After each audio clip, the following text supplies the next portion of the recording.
All right, let's get started. Thanks all for joining in today. I'm totally excited to introduce you to our guest speaker, Mr. Sambasiva Rao. I'm really looking forward to this session and looking at learning from his achievements and his journey till date. So let's get started. Yeah, we can start.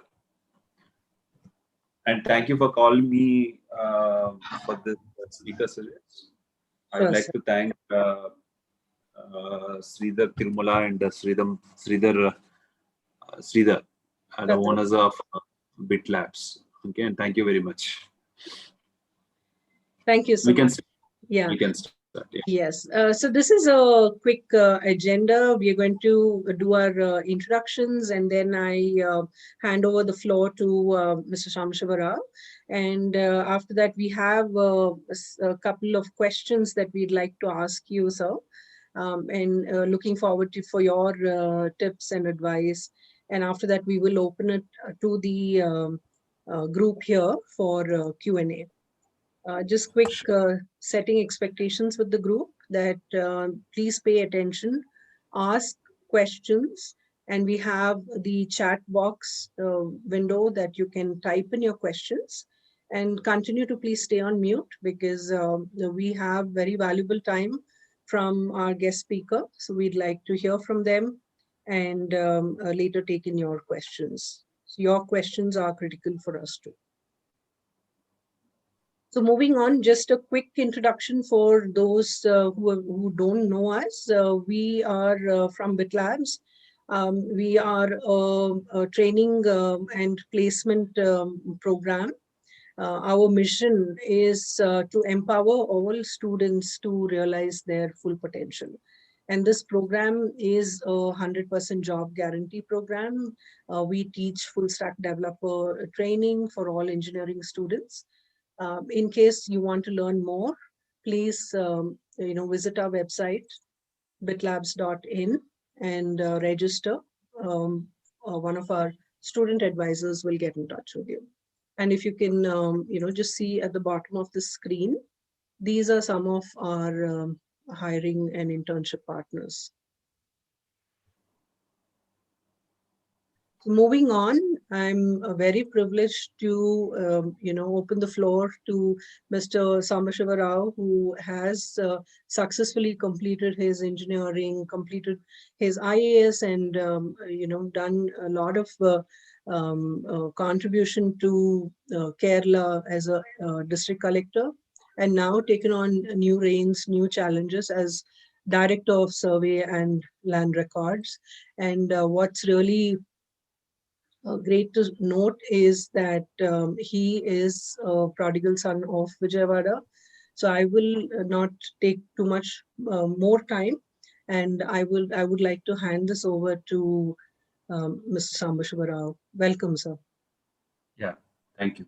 I think we planned for a discussion. I think Sridhar, I guess, has spoken to me. I think we can have a conversation between Sridhar and me to start with, and thereafter we can open the floor for Q&A session. That will be good. Yes, absolutely. Yeah. So I guess Samsragar, what I was hoping is maybe you could talk a little bit about yourself and your achievements and your experience working with students here. Yeah. So yeah. Hi everyone. By the way, let me introduce myself first. My name is Sambasiva Rao. I prefer calling myself Sambasiva. So I'm from Vijayawada, born and brought up in Vijayawada, and I did my graduation BTech in electrical and electronics in IIT Madras.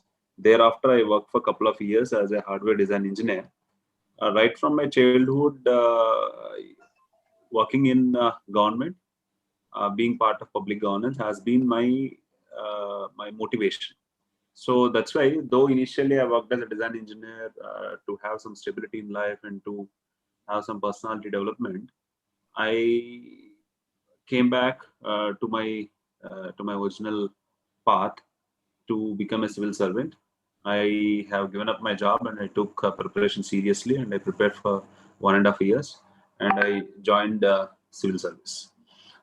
I got myself trained in Palakkad as an assistant collector, and thereafter I worked in Wayanad, Manandawadi as a sub collector. Both these places are rural districts in Kerala. Hence, I got real good opportunity to work in rural areas, to interact with people directly, and to understand the problems faced by the people, and to have some real good developmental programs in both the districts. Thereafter, fortunately, in fact, I was a bit tired, because of this strenuous 3 years experience in the field.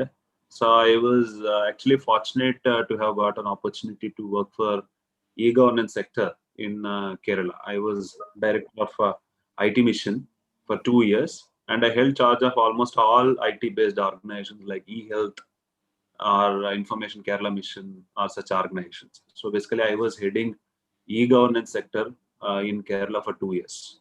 So that was a great opportunity because that actually transformed my personality, and I got a lot of opportunity to learn so many things. It has brought in some fundamental changes, fundamental transformation in the way I look at development programs. So thereafter, I worked in Calicut as a district collector. So because of whatever I learned over the years, I have actually planned for comprehensive development of Calicut district. Right from day one, I went to the district with a plan, with a proper plan on day one. And for more than 2 years, about 2.5 years, we at Calicut, along with all the officers and public representatives, worked really well to achieve whatever we have aimed to for the comprehensive development of Calicut district. So now I'm here. So these 8 years or 9 years have been really fruitful for me in government sector. I work to uphold citizens' rights, and we work for the citizens' welfare, and we focused a lot on creating some real good citizen experience. So I completely focused on these 3 lines. Yeah, that's about me. And as we go, we'll talk about more. Mr. Sambasiva Rao, you had talked about how you work for citizen rights, and you're talking about providing job opportunities to the youth. You have seem to have done some work towards that.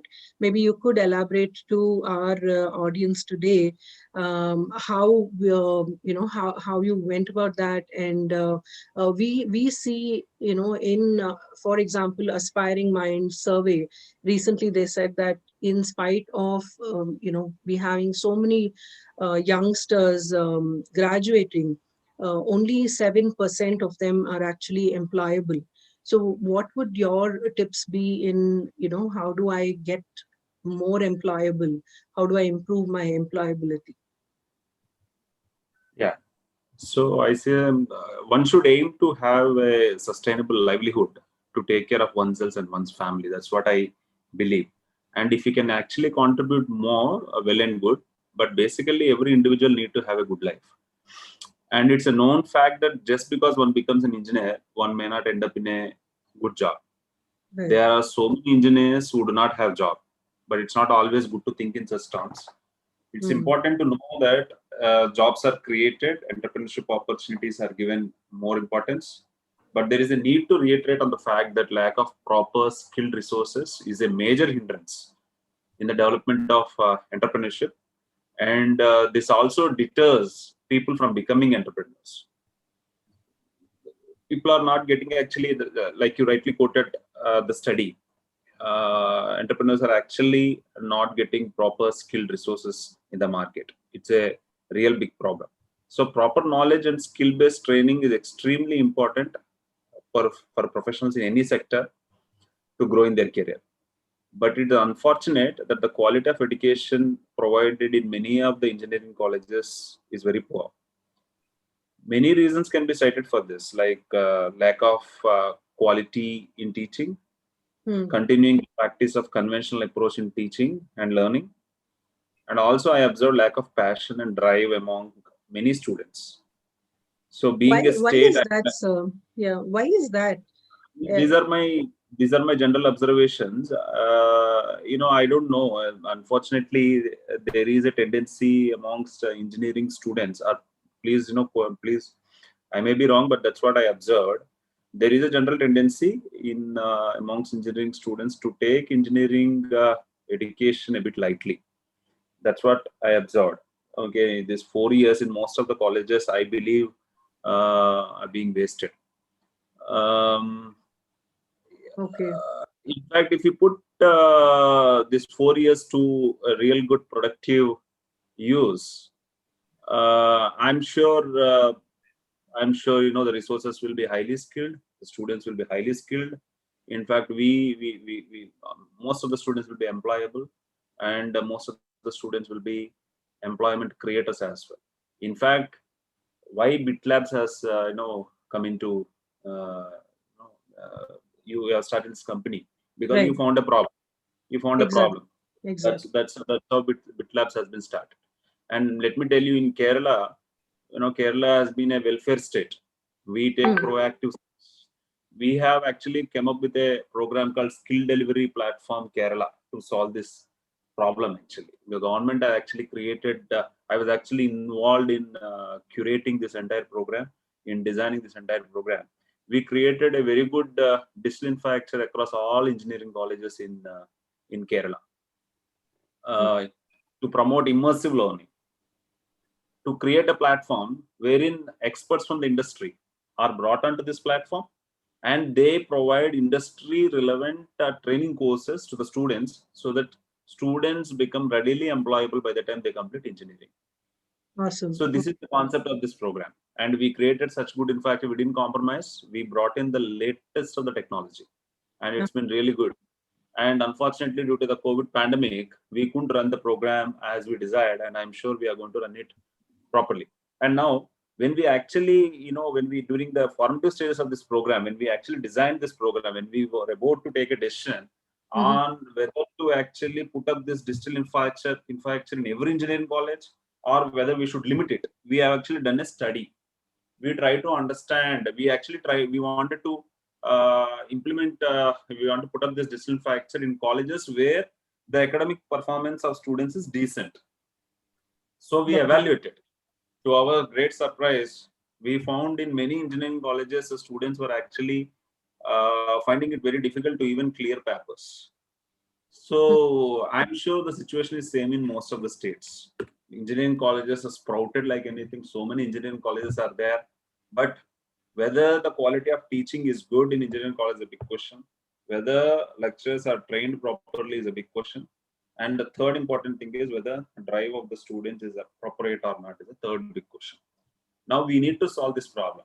Now solving it is very clear. It is not a big deal at all. We need to actually focus on quality teaching, and the students have to be more interested. That's it. And they have to use this 4 years of time productively. Now, fortunately, because of proliferation of digital technology, you have access to all the resources. It's available everywhere. Whether it's human resources, whether it's knowledge resources, it's available everywhere. So it's available on internet. So one can actually train oneself. That's what my opinion is. The students just need to be diligent. Solutions are everywhere. Right. So this was actually my next question. We have seen your journey, your illustrious journey, and through this journey, I'm sure you might also come across times where you might have thought that this is tough and I am going to give up. So could you share what your thoughts were when you went through those moments, and what made you stick on, stay on? Maybe some advice there. So. I never thought of giving up on anything in life, as I do not believe anyone of us have the luxury to do so. Absolutely. I firmly believe that whatever position I am now in my career is at the expense of not only my inspiration and hard work, but also at the expense of the opportunity of another person like me. So in a country where we have so many young people and who aspire to become engineers, doctors, or civil service officers, or any other professional, only a few get the opportunity to achieve it. And more importantly, in civil service, very few become successful.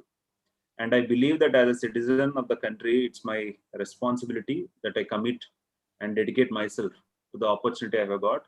And this drives me whenever there is a situation that forces to give up. Life is not easy for anyone. The faith and confidence we have in ourselves will always lead us in moving forward. It is important for us to believe that as we are inspired by others, we are also an inspiration to many others, be it our family, friends, colleagues, or anyone for that matter. One step we move backward means we are pulling back someone who believes in us. And hence, there can be no option like giving up. We may fail, we may be pushed hard into unpleasant things or things we do not like to do. We may at times feel that we may not be able to fulfill the task. It's all normal for any human being. It's normal to fail. But what should overpower us is the faith and confidence we have on ourselves, and no failure shall be able to defeat us. Instead of all failures will teach us new lessons, all unpleasant things will become an inspiration for us later in life. I truly believe in this. I follow it as well. So I never thought of giving up, however difficult the situation was. Thank you. Thank you so much. What we're looking at is when we talk to our students, we also come across some of the students who, join our program, and then initially they find it difficult because they don't come from a computer science background. And they do have thoughts of, quitting the program. But they know for a fact that they've joined because this is 100% job guarantee. This is something that they want to do, and they want to become a full stack developer. Absolutely inspiring to hear that, you are looking at it more in terms of, if I don't do this, I've just actually taken somebody else's opportunity. And But I want to, to your point, I would actually, would like to add new perspective to this. I seriously believe if one tries, okay, everything is possible. Okay, and I would like to take my case only. Now, when I joined civil service, though I came from IIT, I had actually aversion for computers, for usage of computers. I did my BTech in IIT in electronics, but somehow from 12th standard, I had this aversion for computers. But after joining in civil service, and more importantly, after I actually was made IT mission director. In fact, I actually requested for a job in IT or finance. In fact, my chief secretary back then actually called me because of my whatever. Okay, I had real good tenure till that time as an assistant collector. So I was called and I was asked about my opinion on where I would like to work. So back then I told I have actually touched upon the entire development sphere. I was actually have some real good grounding in development sector. So I thought I should actually learn, IT or finance, where I'm not really good at. So I told our former chief secretary that, Madam, I would like to work on these sectors. Then I was actually given the opportunity to head e-governance. When I was actually made IT mission director, I was actually scared to take up that job. Thinking about my great predecessors. We had some real good good predecessors in IT sector back then. So they whenever there was any talk about IT sector in Kerala, the names of those two officers were actually heard. Okay, so kind of a lineage was there. So I was actually I was lot of apprehension whether I can actually fit the bill, whether I'm good enough. So I took up the job with a lot of apprehension. Okay, but I believed in hard work. I believed in diligent efforts. So in fact, on the first day, one of my colleagues has actually come to me, and colleagues has actually told in my ear that, sir, you need to speed up. Wow. On the first 2 days. Okay, it was such kind of an embarrassing experience. And let me tell you, I put diligent efforts and I learned, I studied. And let me tell you, I have actually taken up so many initiatives in e-governance sector. In fact, we ended up actually creating a transformation journey for IT sector in Kerala. Wow. And we continued. In fact, in Kozikode, we could take up some real good initiatives. For example, one COVID Jagruta. COVID Jagruta is a total pandemic solution.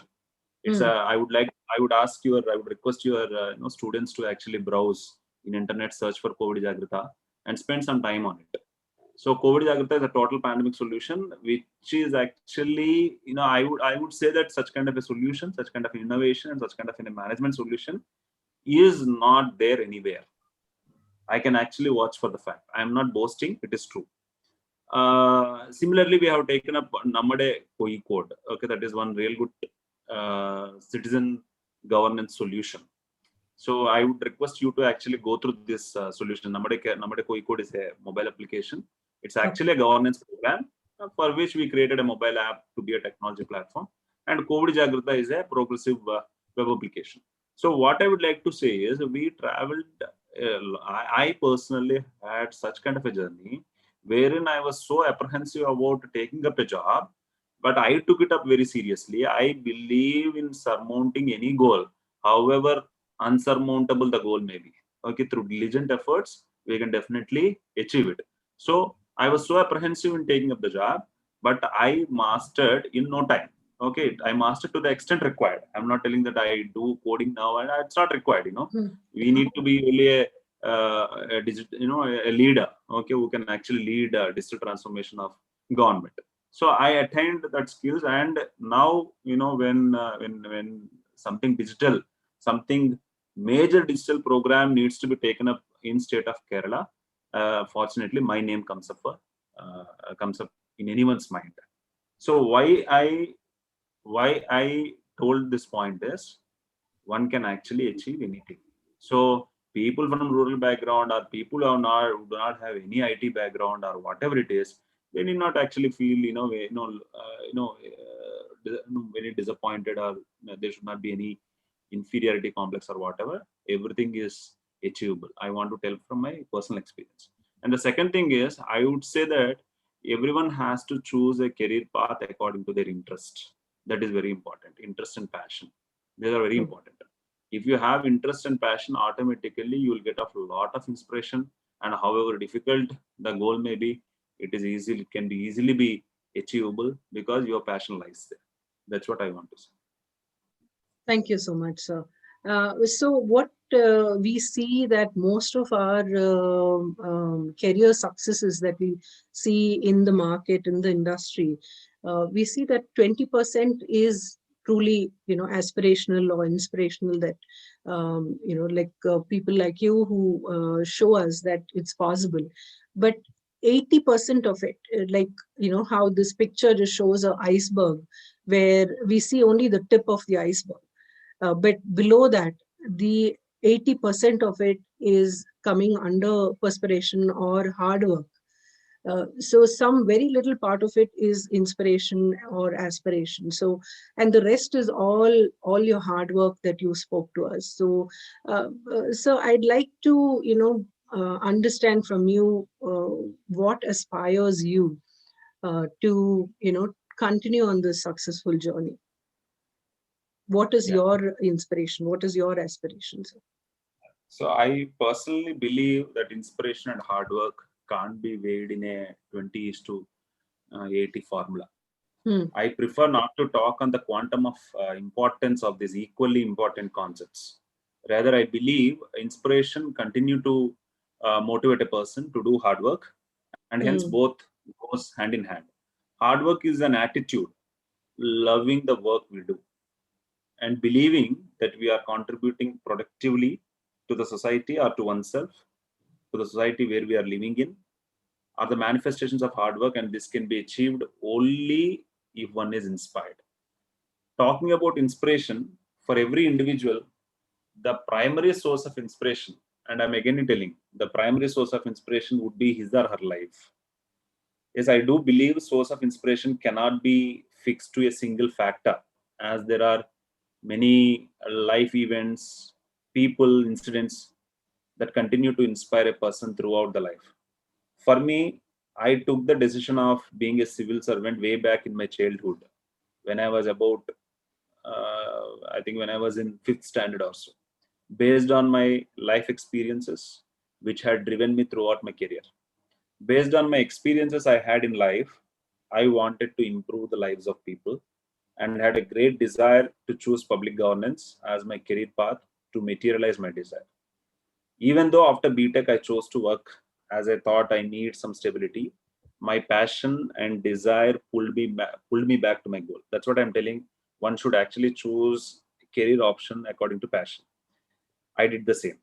I had experiences from childhood till date wherein the basic rights of human beings are not recognized. A larger section of people are continuously marginalized, are denied of their basic rights, and are treated unequally in the society.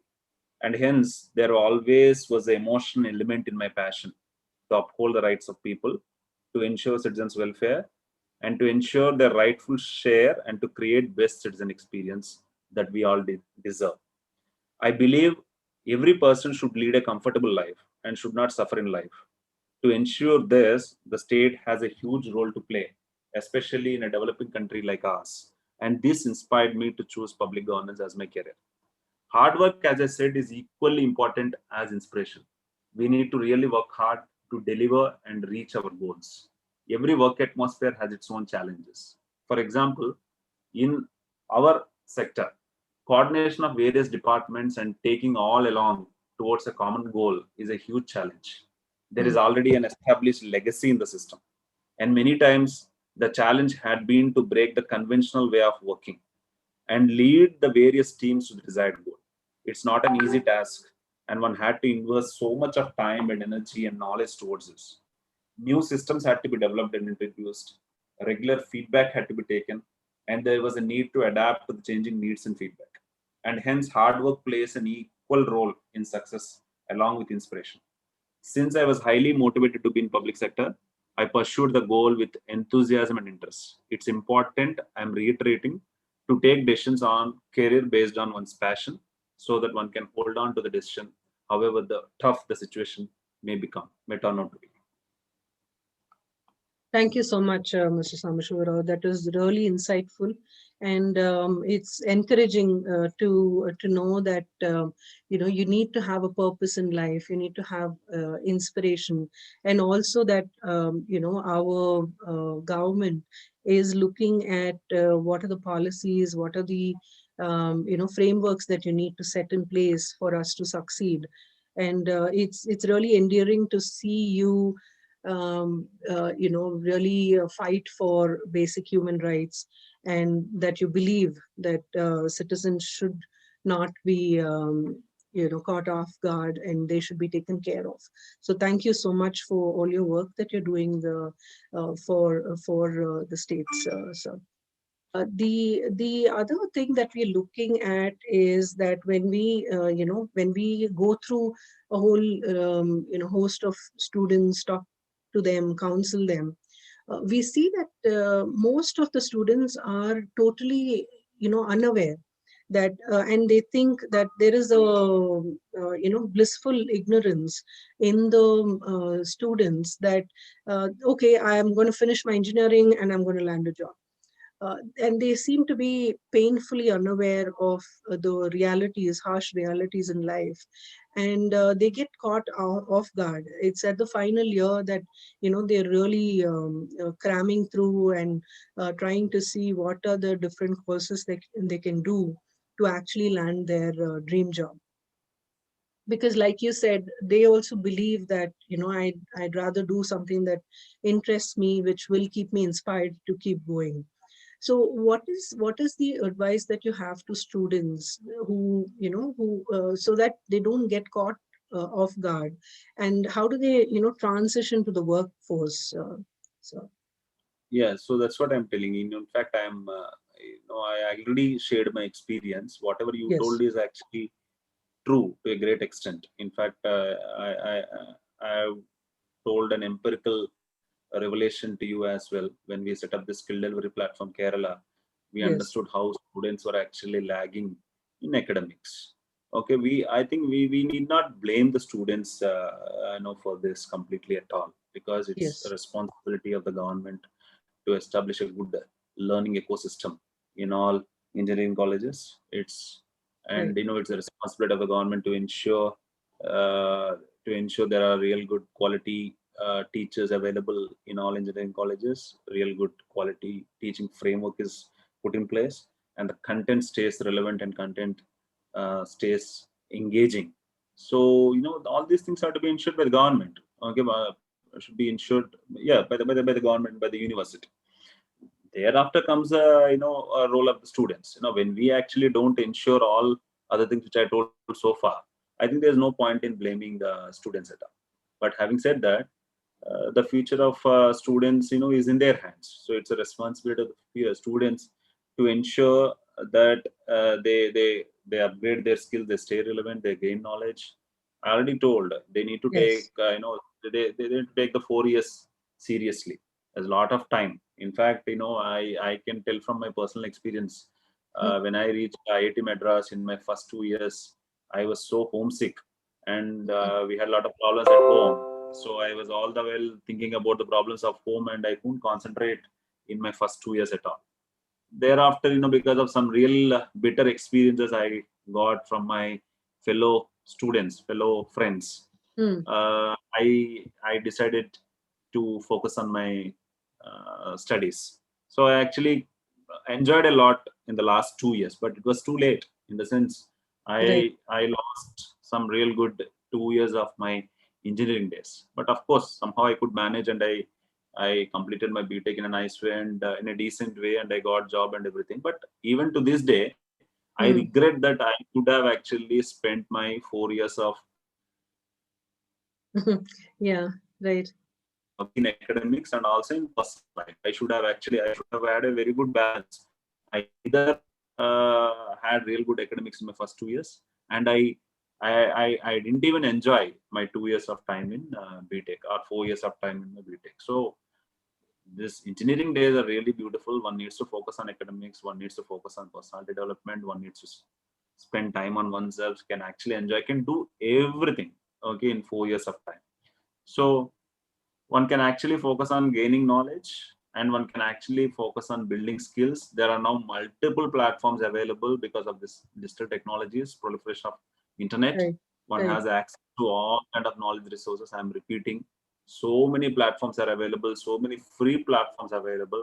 I Right. would suggest students have to actually do complete as many courses as required or as possible, okay, parallelly, okay, along with normal academics. Okay, one should enjoy gaining skills. Okay, now I think they know everything. I think in fact I have seen real good bright students as well doing all these things. So one has to learn from each other, and I'm sure it's possible. Thank you so much. I mean, that was really good advice from your end. And definitely, you touched upon a very pertinent point on personality development. You've had a really illustrious career till now, and wish you, many more such successful years ahead for you. So, I was just looking at, we always believe that in your success story, you would also put in a significant amount of your impact based on communication skills and soft skills. So is that true to your success journey as well?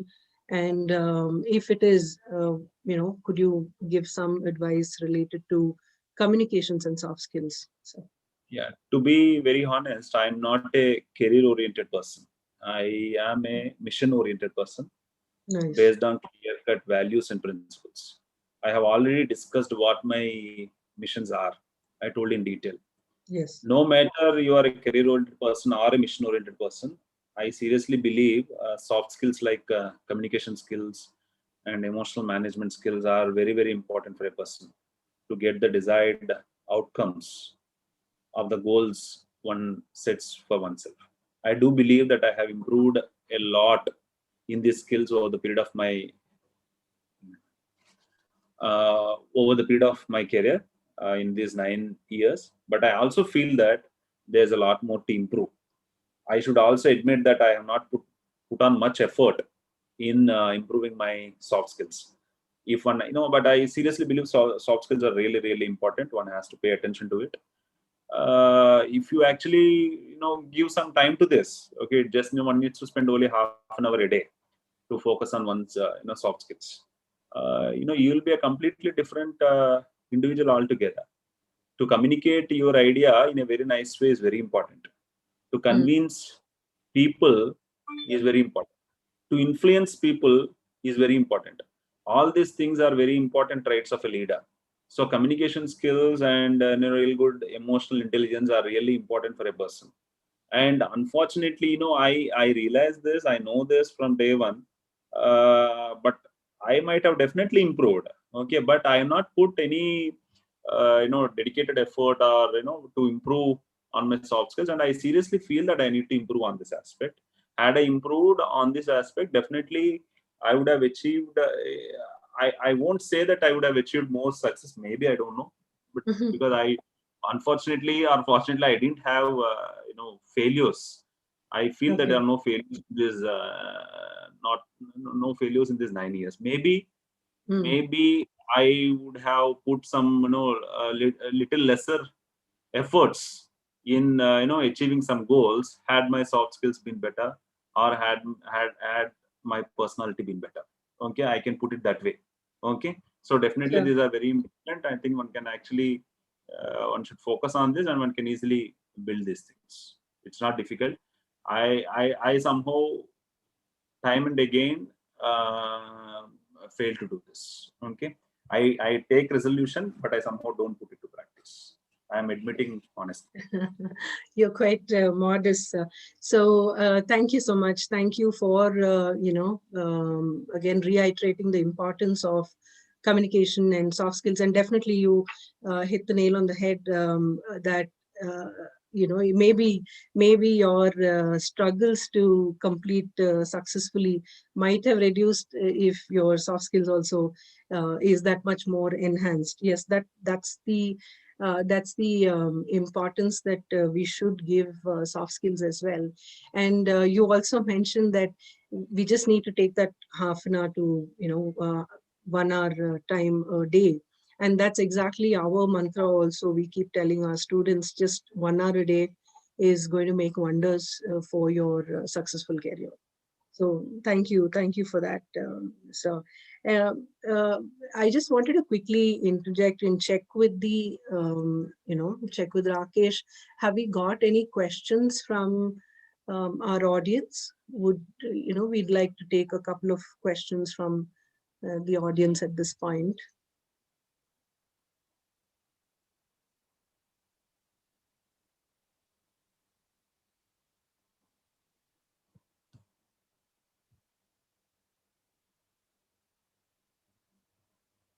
Rakesh, are you on call? Yeah. Yes, Rupa. Yeah. Okay. Have you received any questions? Not yet, Rupa. Not yet, Rupa. Okay. Do you have any questions to ask Mr. Sambasiva Rao? I really appreciate the words of Sambasiva Rao. I know him like we are all Sambasiva Rao and me. We are childhood friends. In fact, we are the best friends ever. And students, like you need to use this opportunity as a great thing, because you won't face such bureaucrats in your life. Like if you get opportunity, you need to use it. Please speak up, and please send the messages. If you are having any questions to ask to Mr. Sambasiva, please raise the question. By that, immediately he can respond and he can advise you in a good way. Please respond, students. Thanks, Rakesh. Thanks for that. So while we're waiting for the students to type in their questions, Mr. Sambasiva Rao, I just wanted to, ask you. You did talk about a lot of things that you did talk about, COVID Jagrita app. Then you had talked about all the work that you've done as part of the governance for the Kerala IT, Kerala State IT Mission. Could you tell us that something that you're really proud of that you want to share with us? I seriously feel there is nothing to be felt really proud of. I started my work in public governance with a clear mission. And I believe as an officer, I am paid for what I am doing. And I have put in the maximum and best efforts possible I could. And I should, throughout the 9 years of service, working for the rights of citizens. Wherever I work, I try to ensure that we worked as a team and we worked on mission mode to uphold the rights of people and transform the lives of people. So there is happiness and definitely a sense of achievement. And I would continue the efforts, continue learning and improving, as there is a lot to contribute in the journey. So it's a journey, to be very honest. I actually cannot pick a single situation. I don't want to actually do that, because I am really honest in saying that in these 9 years of my life in government, I have put the best efforts possible, and I have so much of good memories, and we contributed a lot. Okay, so I really cannot sing, suggest one incident or whatever. And I'm really happy about what we have done, and I'll continue to that. Thank you, sir. I mean, that's really, really humble and modest. Thanks for your answer. I just wanted to check, do you have specific mentors that you look up to in your career? I actually learned from all the leaders with missionary zeal. I actually, try to spot such people. I observed them, understood their strengths, understood how they could achieve their missions, and try to adapt as much as possible. So I cannot pinpoint one person, but definitely during my formative days, uh, Shri S.R. Shankaran, a legendary IAS officer of Andhra Pradesh cadre, has inspired me a lot. The kind of work he has done with the backward sections of the society has inspired and motivated me a lot, and had given me a lot of energy in my formative days. I recommend you all to read his story once. Likewise, there are many officers who had inspired me at different levels of work. Very nice. Surely we'll look him up, sir. What is something that you wish someone had told you during your, as advice during your, career growth? Is there something? Again, Yes. yeah. So please don't feel anything wrong in my answers. Actually, I'm very honest in No, not at all. Yeah. responding to your queries.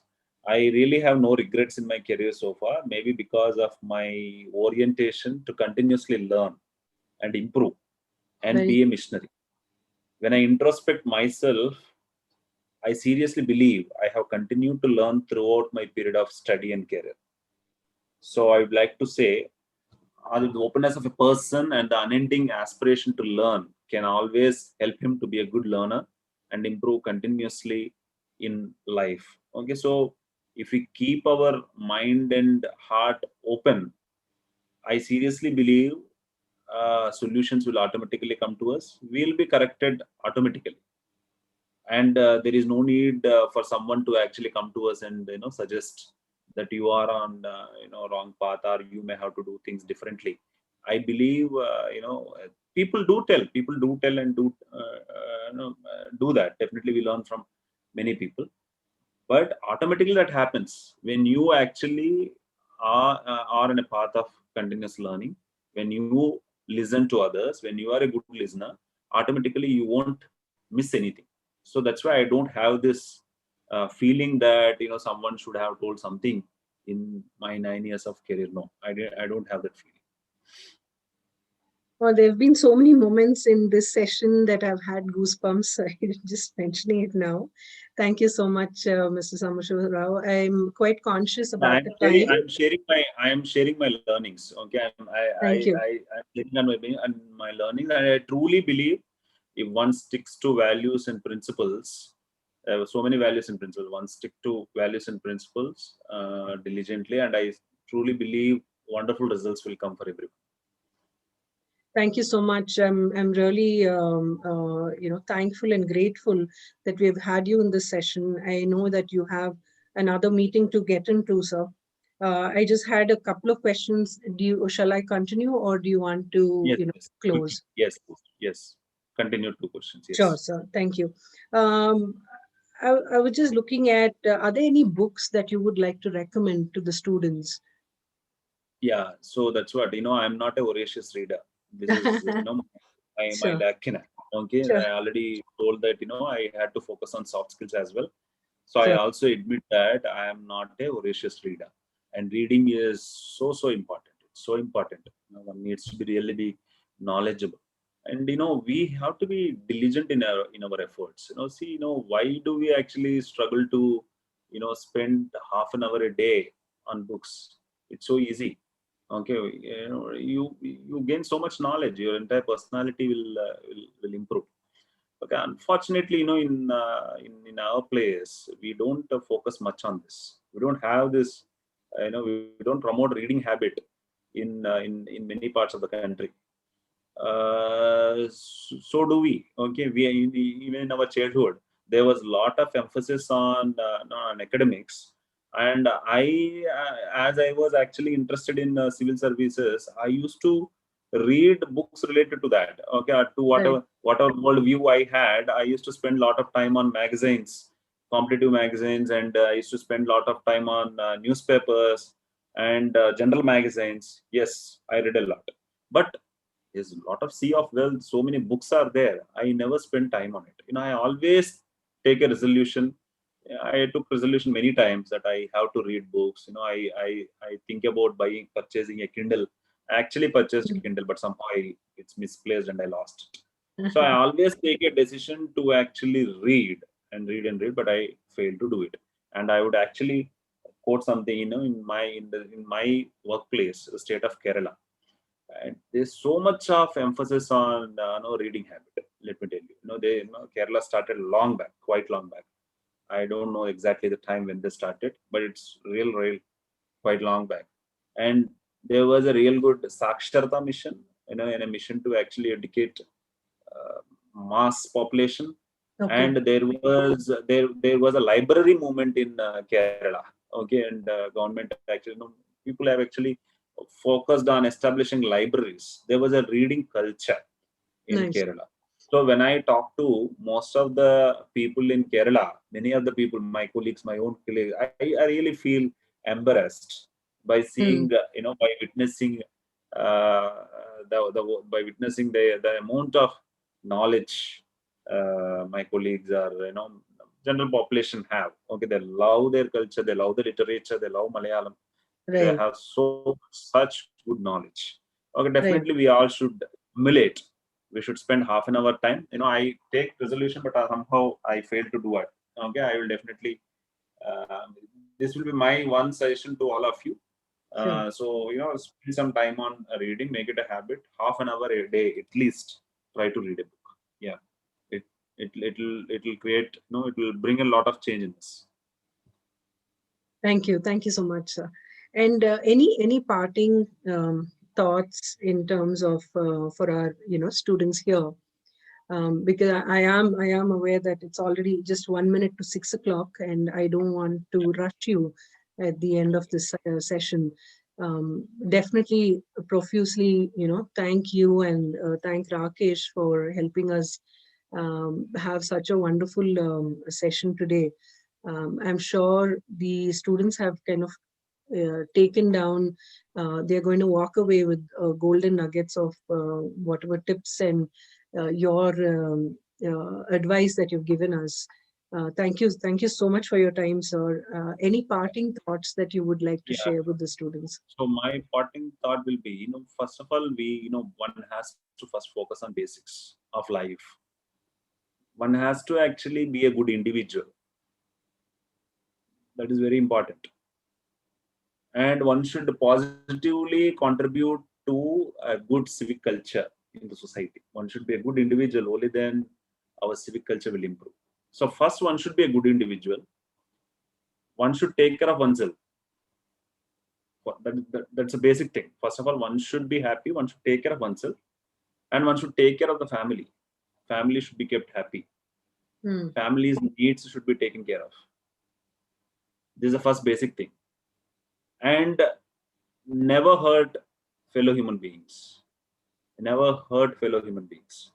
So by doing this, first you are taking care of yourself and your family, and then you are not causing harm to others. You are not causing harm to any other fellow human being, and thereby you are contributing to a good civic culture, and thereby you are contributing to a happy society. This is the basic. I think one should always ensure this basic. And now, beyond that, if someone wants to do something more, then that's actually not required, frankly speaking. If individual is happy, if individual is good, automatically society will be happy. But if someone wants to do more, my suggestion will be one should, such people should always have a mission in life and try to be passionate and compassionate towards yourself and your fellow human beings. The world becomes yours when you believe in yourself, and consistent hard work and commitment shall lead you to heights. So that's what I would like to say, to end with: have mission and have some real good values and principles. Put a lot of hard work to achieve the mission, and I am sure you can achieve it. And let that mission be a good mission. Okay, mission should always be good missions, right? Okay, this is what I want to actually tell, as my concluding remarks. And thank you very much for, I enjoyed this. The session should have been more interactive. Maybe we can plan it. Sure, we can plan it in future sometime later. Sure. Yeah. And we were supposed to actually start this at 6 o'clock, and because of my constraint, we started at 5 o'clock. Okay, and thank you for accommodating. Thank you, and thank you for. Thank you so much, sir. Yeah, I would request. I would request Sridhar to say a few words. But thank you so much, Mr. Sambasiva Rao. Privileged to have you here on our platform.